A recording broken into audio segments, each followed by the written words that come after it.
Bonsoir, Alexandra Angelides, psychologue, psychothérapeute, astrologue. Ce soir, je vais vous parler de la pleine lune qui aura lieu le 22 décembre dans le signe du Cancer. Voilà le thème de la pleine lune. On voit ici la lune dans le premier degré du signe du Cancer face au soleil dans le premier degré du signe du Capricorne. On voit aussi que le soleil est conjoint, une conjonction de 10 degrés, conjonction large, à Saturne en Capricorne. Et Pluton est toujours en Capricorne. Que peut-on dire de cette pleine lune? Alors, la pleine lune du 22 décembre, comme je vous le disais, 18h50 heure de Paris, à 0 degré, 51 minutes du signe du Cancer. La pleine lune se situe dans l'axe Cancer-Capricorne, dans le dernier degré du signe du Cancer. L'on observe une conjonction large entre le Soleil et Saturne, mais conjonction tout de même. Saturne est le maître du Capricorne, comme nous le savons, ce qui renforce ses prérogatives, son pouvoir, ses attributs. Ici, Saturne peut développer tout son potentiel sans être contraint ni limité. Le Cancer et le Capricorne sont par ailleurs deux signes cardinaux dits féminins. Les signes cardinaux aiment entreprendre. Ils sont les signes de début de nouvelle saison. Le Cancer l'été, le Capricorne l'hiver. Solstice d'été et d'hiver y trouvent donc leur place. Nous avons ici le Cancer qui est en qualité de signe d'eau, représente la sensibilité, la réceptivité, l'émotivité, l'intuition, l'imaginaire, mais aussi la capacité à être influencé. L'empathie et aussi le côté lunatique, changeant dans ses humeurs, au regard d'une grande sensibilité à l'environnement et au contexte dans lequel la personne du signe du Cancer évolue. Ces deux signes se caractérisent par une propension à se protéger, voire à s'isoler, en privilégiant l'environnement immédiat tel un cocon. La Lune, planète maîtresse de ce signe, est de surcroît à domicile, ce qui renforce là aussi ses attributs et son potentiel d'expression énergétique. Le nœud nord se situe pendant 18 mois également dans ce signe, ce qui nous donne l'orientation, ce vers quoi l'on doit tendre, les leçons à retenir, les expériences à faire durant cette période. Saturne, comme on le constate, est conjoint au Soleil. Par conséquent, de ce fait, en opposition à la Lune. La question de la confiance se pose. Confiance en soi, notamment, mais aussi confiance aux autres. Là encore, l'un ne va pas sans l'autre, puisque l'un est dépendant de l'autre. La pleine lune met en lumière quelque chose de nouveau, et de surcroît, en arrivant dans un nouveau signe, marque un changement de contexte énergétique, dans lequel l'on va évoluer. Ce changement énergétique peut être l'occasion de mouvements nouveaux dans notre vie. De changements importants, selon la maison où cette pleine lune aura lieu, le domaine concerné vous apparaîtra. Il existe ici un sentiment d'insécurité émotionnelle, de frein, de doute et d'inquiétude, une volonté également d'authenticité. Cette nouvelle lune n'a aucun signe d'air représenté. En revanche, les trois autres éléments sont présents de façon égale.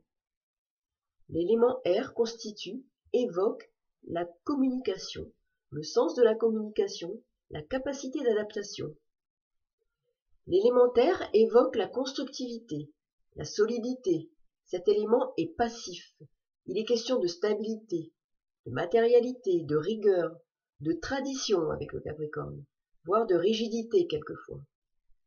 Le Capricorne se protège d'une sensibilité qu'il n'aime pas montrer.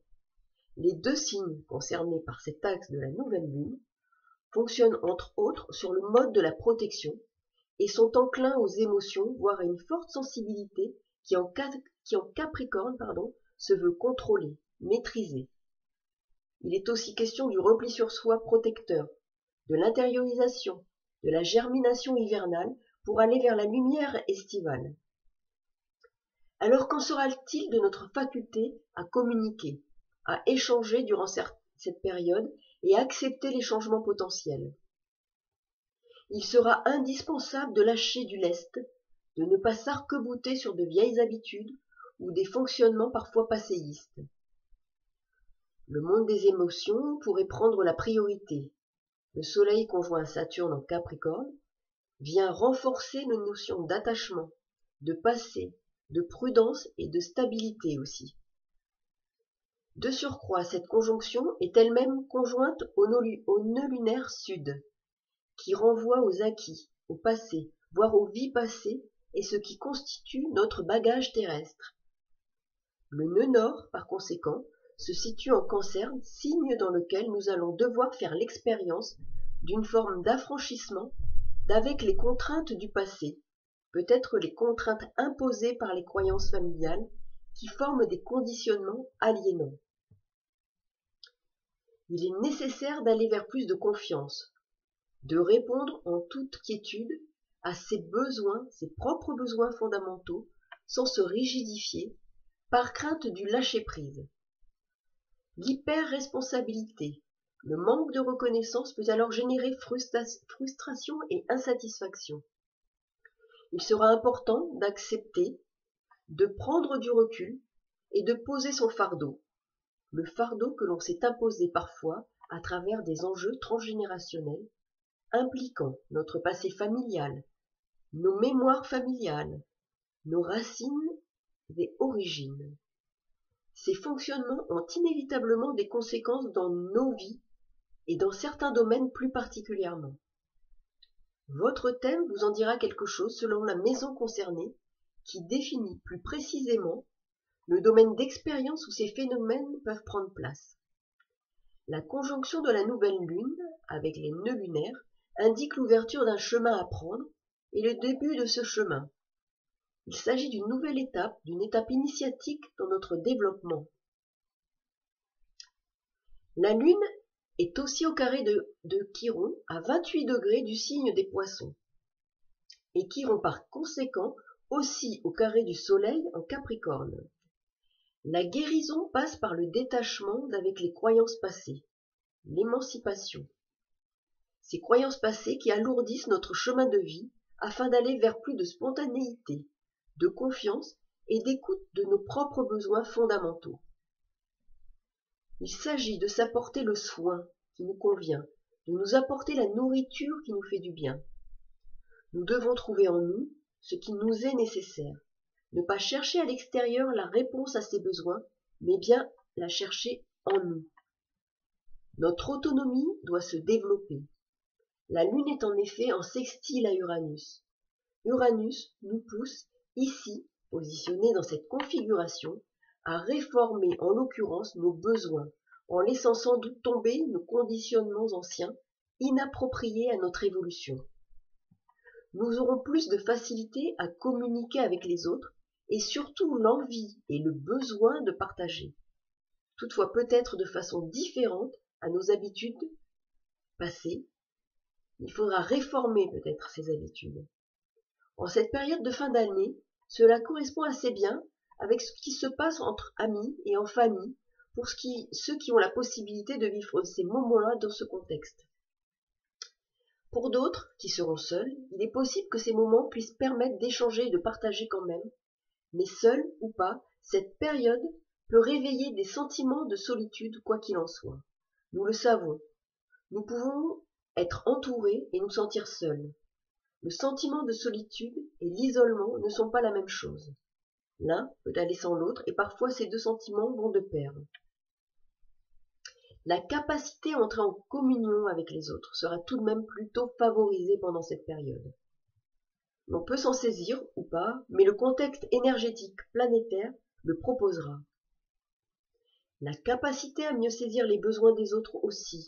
Les émotions seront plus fortes et les sentiments aussi seront plus prononcés.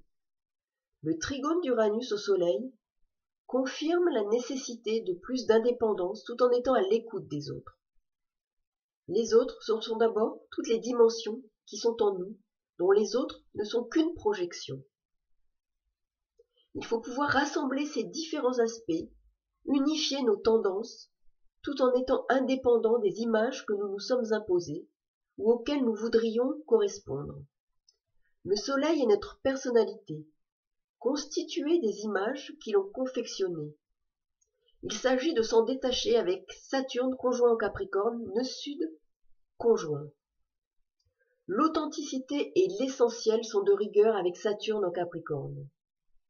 Nous devons tendre aussi vers une reconstruction. N'oublions pas Pluton en Capricorne, qui nous commande de déconstruire pour reconstruire sur d'autres bases. Il nous conduit vers une forme de purification des schèmes anciens, en vue d'une transformation fondamentale. La période de fin d'année est une période de bilan, qui nous amène fréquemment à faire une forme de mea culpa ou de révision de nos comportements, d'envisager des modifications, de nouvelles orientations dans nos vies, aussi minimes soient-elles. Nous parlons souvent de nouvelles et bonnes résolutions pour l'année nouvelle qui s'annonce. Il s'agit de rompre les amarres pour partir vers de nouveaux horizons intérieurs, voire extérieurs. Jupiter, en Sagittaire, renforce cette démarche personnelle que nous pouvons entreprendre. Le contexte planétaire énergétique y est propice. Il s'y prête et la favorise. Vénus est au trigone de Neptune et se situe dans le signe du Scorpion. Cette période est également propice aux sentiments et à leur expression. Neptune est l'octave supérieure de Vénus qui, ici en Scorpion, est une Vénus passionnée, qui a pu passer un cap de purification durant son passage en Scorpion, et notamment pendant la phase de rétrogradation. Cette période a pu être douloureuse, mais la phase d'ombre étant aussi terminée, les aspects que Vénus forme lors de cette pleine lune plaident en faveur d'un meilleur climat global. La sensibilité, les affects seront puissants, mais la dimension relationnelle évolue plutôt sous de bons auspices. Profitons-en. Le contexte est plutôt apaisé. Les énergies complémentaires trouveront un terrain d'entente.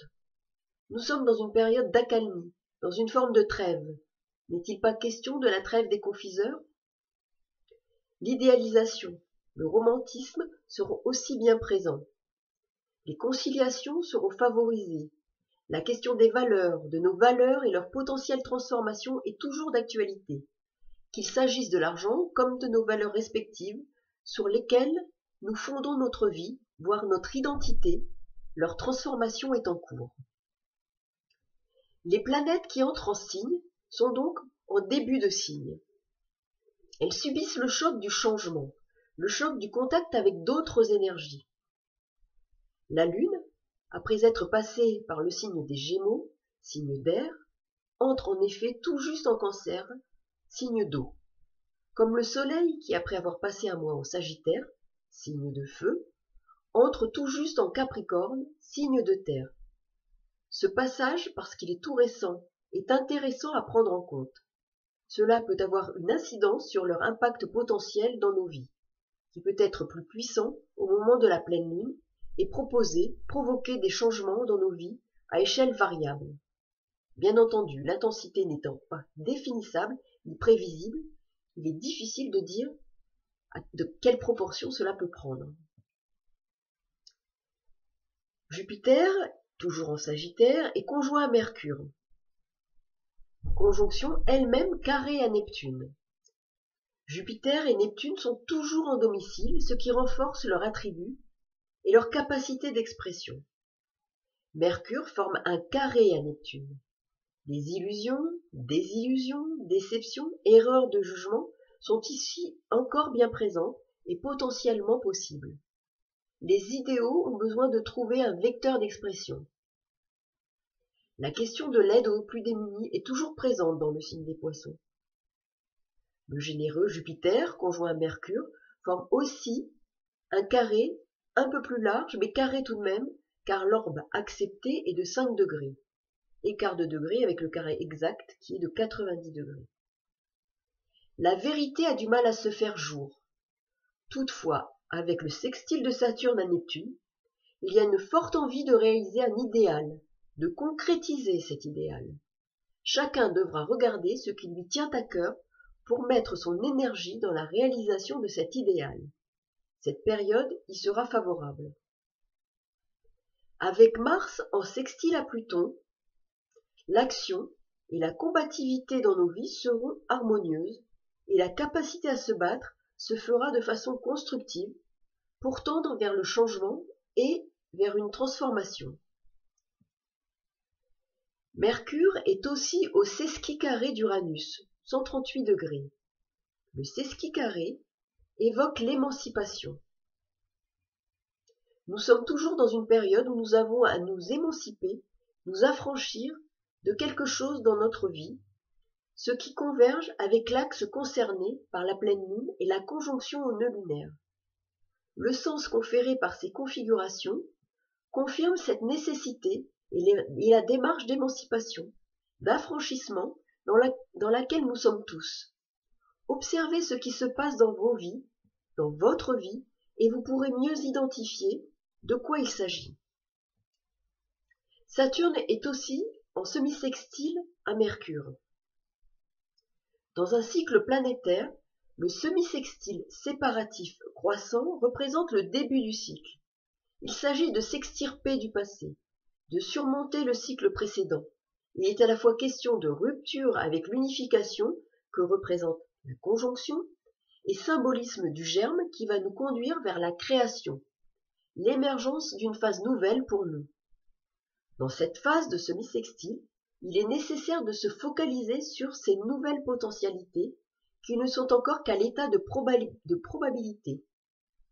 Ces nouvelles possibilités de croissance doivent être mises en œuvre avec déjà en ligne de mire, comme aspiration, la culmination de l'opposition à venir, symbolisant la première moitié de cycle achevé avec son lot de confrontations et de tensions à surmonter. On doit prendre conscience de tout le travail à accomplir. Jupiter au semi-sextile de Saturne est aussi à considérer. Ces deux demi-sextiles confirment eux aussi la démarche d'émancipation dans laquelle nous sommes engagés. Donc cette période est plutôt très positive, en tout cas favorable aux échanges, à l'apaisement et à une émancipation grandissante. Sur ce, je vous souhaite de très belles fêtes de fin d'année et à très bientôt pour une nouvelle vidéo. À bientôt, au revoir.